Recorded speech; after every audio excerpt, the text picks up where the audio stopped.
जय श्री राधा रानी सरकार की, जय श्री कृष्ण भगवान की, जय श्रीमद् भागवत महापुराण की। मंदिर श्री बंसी वाले महात्मा यूट्यूब चैनल की ओर से हम आप सभी भक्तों का हार्दिक अभिनंदन करते हैं। आज हम आपको सुनाने जा रहे हैं श्रीमद् भागवत महापुराण के 9वें स्कंद के 13वें अध्याय की परम पावन कथा। इस अध्याय का नाम है राजा निमि के वंश का वर्णन। तो 13वें अध्याय की कथा इस प्रकार है। श्री सुखदेव जी महाराज राजा परीक्षित से कहने लगे हैं, हे राजा परीक्षित, इक्ष्वाकु के पुत्र थे निमि। उन्होंने यज्ञ आरंभ करके महर्षि वशिष्ठ जी को ऋत्विज के रूप में वरण किया है। वशिष्ठ जी ने कहा है कि हे राजन, इंद्र अपने यज्ञ के लिए मुझे पहले ही वरण कर चुके हैं। उनका यज्ञ पूरा करके तुम्हारे पास में आऊंगा, तब तक तुम मेरी प्रतीक्षा करना। यह बात सुनकर राजा निमि चुप हो रहे और वशिष्ठ जी इंद्र का यज्ञ कराने के लिए चल दिए हैं। विचारवान राजा निमि ने यह सोचकर कि जीवन तो क्षण भंगुर है, जीवन का कोई भरोसा नहीं है, कौन सा क्षण आखिरी सांस लेकर आए कोई बता नहीं सकता, इसलिए विलंब करना उचित नहीं है। उन्होंने विलंब करना उचित नहीं समझा और यज्ञ प्रारंभ कर दिया। जब तक गुरु वशिष्ठ जी नहीं लौटे तब तक के लिए उन्होंने दूसरे ऋत्विजों को वरण कर लिया। गुरु वशिष्ठ जी जब इंद्र का यज्ञ संपन्न करके लौटे तो उन्होंने देखा कि उनके शिष्य निमि ने तो उनकी बात ना मानकर यज्ञ प्रारंभ कर दिया है। उस समय उन्होंने शाप दिया कि निमि को अपनी विचारशीलता और पांडित्य का बड़ा घमंड है, इसलिए इसका शरीर पात हो जाए। निमि की दृष्टि में गुरु वशिष्ठ का यह शाप धर्म के अनुकूल नहीं प्रतिकूल था, इसलिए उन्होंने भी शाप दिया कि आपने लोभवश अपने धर्म का आदर नहीं किया, इसलिए आपका शरीर भी गिर जाए। यह कहकर आत्मविद्या में निपुण निमि ने अपने शरीर का त्याग कर दिया। हे राजा परीक्षित, इधर हमारे वृद्ध प्रपितामह वशिष्ठ जी ने भी अपना शरीर त्याग कर मित्रा वरुण के द्वारा उर्वशी के गर्भ से जन्म ग्रहण किया है। राजा निमि के यज्ञ में आए हुए श्रेष्ठ मुनियों ने राजा के शरीर को सुगंधित वस्तुओं में रख दिया। जब सत्रयाग की समाप्ति हुई और देवता लोग आए तब उन लोगों ने उनसे प्रार्थना की है, हे महानुभावों, आप लोग सर्वसमर्थ हैं, यदि आप प्रसन्न हैं तो राजा निमि का यह शरीर पुनः जीवित हो उठे। देवताओं ने कहा है, ऐसा ही हो। उस समय निमि ने कहा, मुझे देह का बंधन नहीं चाहिए। विचारशील मुनिजन अपनी बुद्धि को पूर्ण रूप से श्री भगवान में ही लगा देते हैं और उन्हीं के चरण कमलों का भजन करते हैं। एक ना एक दिन ये शरीर अवश्य ही छूट जाएगा। शरीर तो एक दिन नाश को प्राप्त होना ही है। इस भय से भीत होने के कारण वे इस शरीर का कभी संयोग ही नहीं चाहते, वे तो मुक्त ही होना चाहते हैं। अतः मैं अब दुख, शोक और भय के मूल कारण इस शरीर को धारण करना ही नहीं चाहता। जैसे जल में मछली के लिए सर्वत्र ही मृत्यु के अवसर हैं, वैसे ही इस शरीर के लिए भी सब कहीं मृत्यु ही मृत्यु है।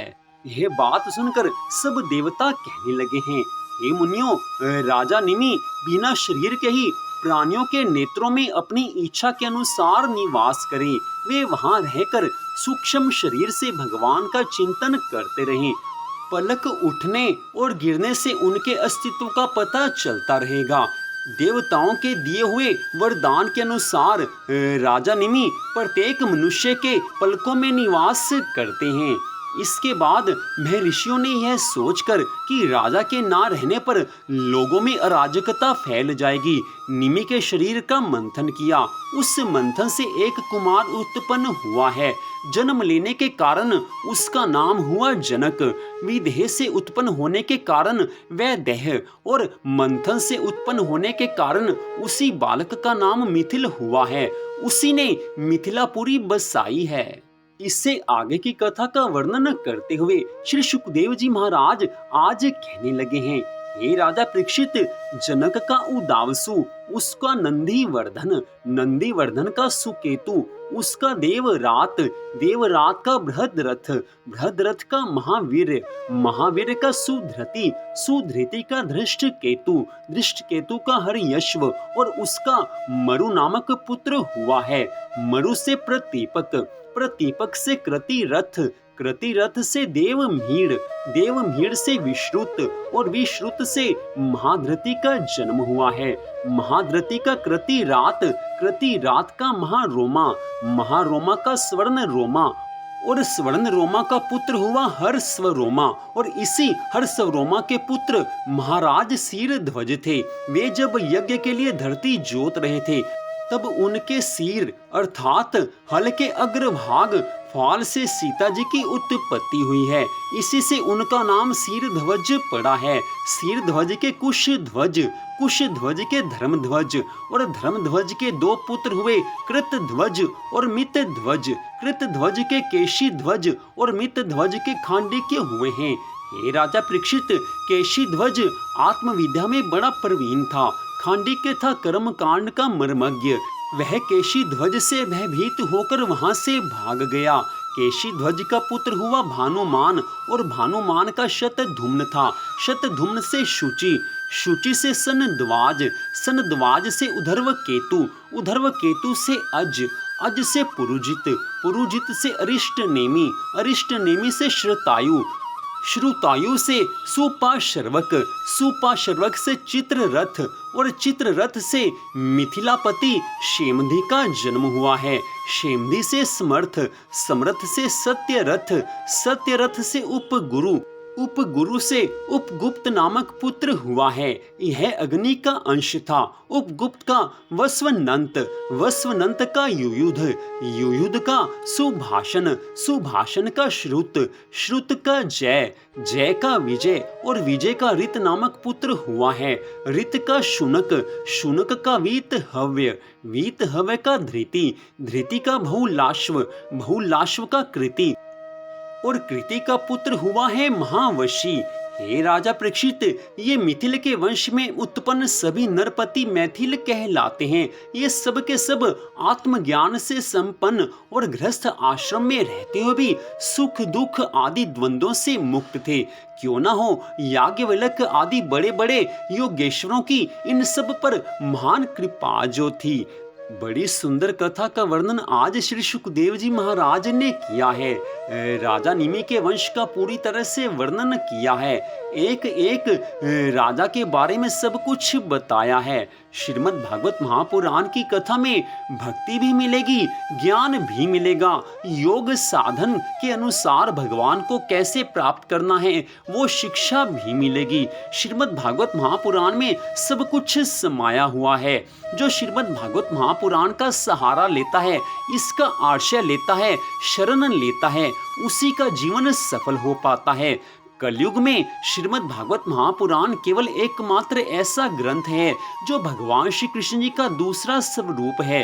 जो श्रीमद् भागवत महापुराण की कथा को सुनते हैं, उनके ऊपर भगवान की सदा कृपा बनी रहती है।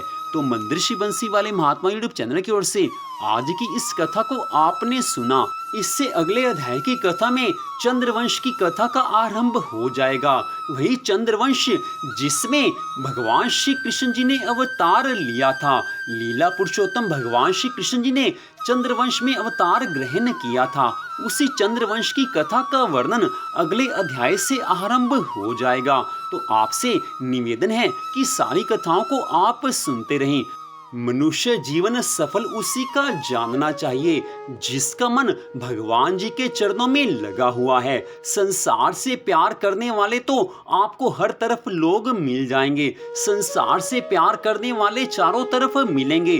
भोग विलास में फंसे हुए लोग मिलेंगे। लेकिन जो भगवान की भक्ति करते हैं, ऐसे लोग, ऐसे मनुष्य, ऐसे भक्त कलयुग में होते तो हैं, लेकिन बड़े कम होते हैं। लेकिन अगर हर व्यक्ति ये चाहे कि मैं भगवान की भक्ति करना आरंभ कर दूं, तो वो भगवान की भक्ति कर सकता है। भगवान ने कोई बंधन नहीं रखा है। भगवान तो स्पष्ट कहते हैं कि जो मेरी शरण में आता है, जो श्रीमद् भागवत महापुराण का आश्रय लेता है, जो श्रीमद् भागवत महापुराण की कथा सुनता है, उसके ऊपर मेरी कृपा बन जाती है। तो मनुष्य मात्र भगवान की भक्ति का अधिकारी है। लेकिन कलयुग का प्रभाव ऐसा है कि मनुष्य का मन भगवान की भक्ति की ओर चाहकर भी नहीं लग पाता, और बिना भगवान की भक्ति किए किसी को भी सुख प्राप्त नहीं हो सकता। हो सकता है कि भगवान की भक्ति जो मनुष्य नहीं करते हैं उनको थोड़ा सा क्षण भर का सुख मिल जाए, लेकिन उनका वही सुख कुछ न कुछ समय के बाद दुख में बदल जाता है। पहले के अच्छे कर्म जब आगे आते हैं तो मनुष्य सुखी होता है, लेकिन जैसे ही पहले के अच्छे कर्म समाप्त हो जाते हैं मनुष्य को फिर से दुख उठाना पड़ता है। लेकिन जो भगवान की शरणागति ग्रहण करते हैं, जो सदा भगवान के चरणों की भक्ति करते रहते हैं, उनको भगवान सुख शांति आनंद दे देते हैं। इसलिए हम सबका एकमात्र कर्तव्य यही है कि संसार के सब कार्य करते हुए भगवान की भक्ति अवश्य करते रहें, क्योंकि भगवान की भक्ति साथ होगी तो भगवान सदा रक्षा करेंगे और हमारे ऊपर सदा भगवान की कृपा बनी रहेगी। तो आज की इस कथा में इतना ही। मंदिर श्री बंसी वाले महात्मा यूट्यूब चैनल की ओर से इस कथा को आपने सुना। मंदिर श्री बंसी वाले महात्मा यूट्यूब चैनल की ओर से आज की इस कथा को आपने सुना। भगवान श्री राधा कृष्ण जी की श्रीमद् भागवत महापुराण की अनंत कृपा सदा आप सब पर, आपके परिवार पर बनी रहे, इसी मंगल कामना के साथ जय श्री राधा रानी सरकार की, जय श्री कृष्ण भगवान की, जय श्रीमद् भागवत महापुराण की, जय श्री सुखदेव जी महाराज की, जय जय श्री राधे, जय जय श्री राधे, जय जय श्री राधे श्याम।